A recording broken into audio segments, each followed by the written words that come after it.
Hindi naman makakatulong yung ginagawa mo para masolve ang problema natin. Ang kailangan nating gawin, makaisip tayo ng way para hindi nila malaman at ma-expose na magnanay si Ikit at si May. Bakit nasa inyo pa rin yung planner ni Miss May? Sabi ko na may bala kayo dyan, no?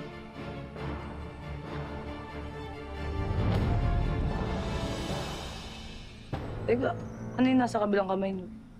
Kay Miss May din ba yan? Aka na nga. Ako na.